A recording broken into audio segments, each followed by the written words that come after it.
Okay, good morning.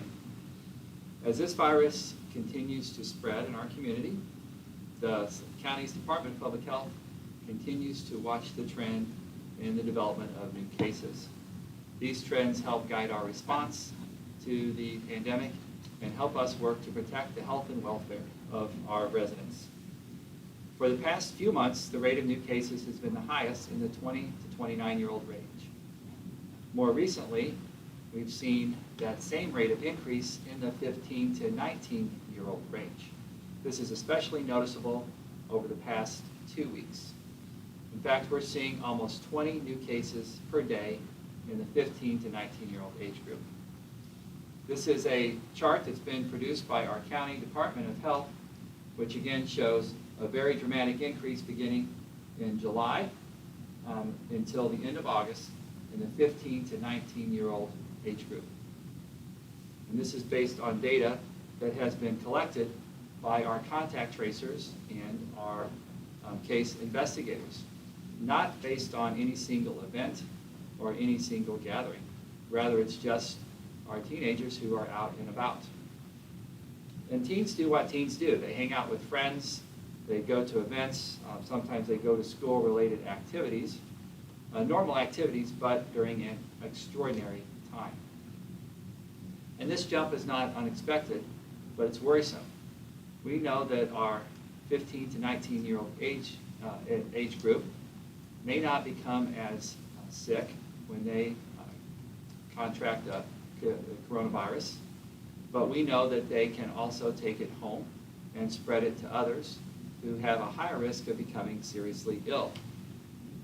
And that's why we emphasize again and again the importance of social distancing. And this is more challenging as people gather together in groups. Remember, masks are required apparel. Please wear one. Please be diligent. And if you have symptoms, no matter how mild, please stay home. It may not seem like anything, but if you have the virus and you go out shopping with someone or you go over to visit someone at their house, anytime you're together, you're exposing others to the virus as well. And this is especially important as some kids are starting back to school in a classroom setting or gathering at school-related events. The virus spreads easily and it spreads fast. So please take care of yourself, and in doing so, you're also taking care of others.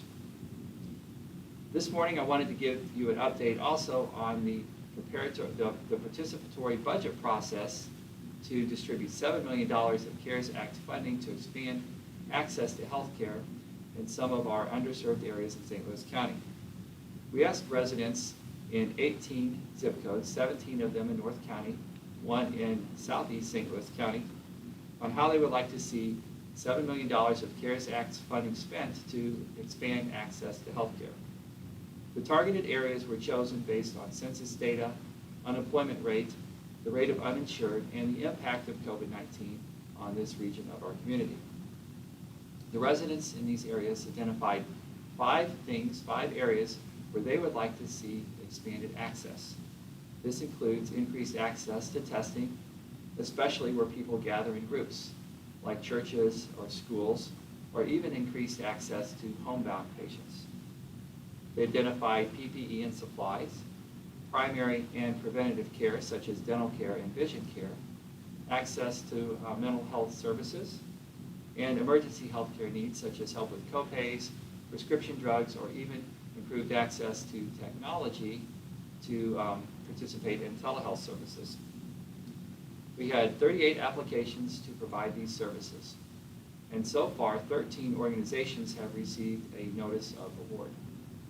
We've awarded $2.2 million towards this effort so far.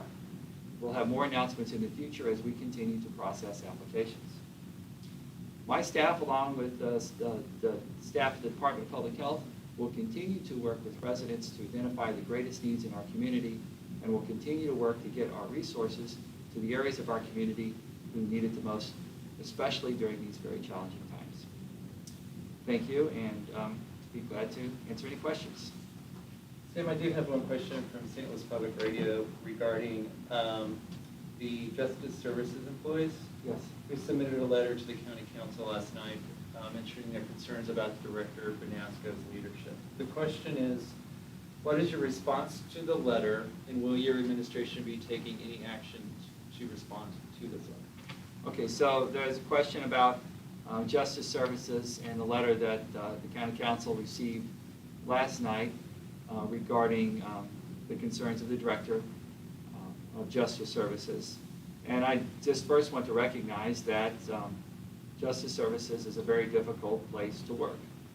People who are in our custody, in our county jail, are very sick. They have serious issues, many of them have serious issues with substance abuse or mental health challenges, and we recognize that this is a difficult place. We've had a lot of struggles there over the past 3 or 4 years, and some of them have been very high profile. The Director is brought in to help change the direction, to improve the training and cooperation between our corrections officers and our nurses, and he's done that. We're going to take these concerns very seriously. Anytime people are working in a difficult environment, anytime there is change, there's going to be a lot of tension, and we're sensitive to that, and we're going to review these concerns and see what we can learn from them and make sure that the corrections officers who are implementing some of these changes have the proper training to take care of a very difficult population, and that their concerns are heard. Anything else, Doug? That is all I have. Okay, thank you.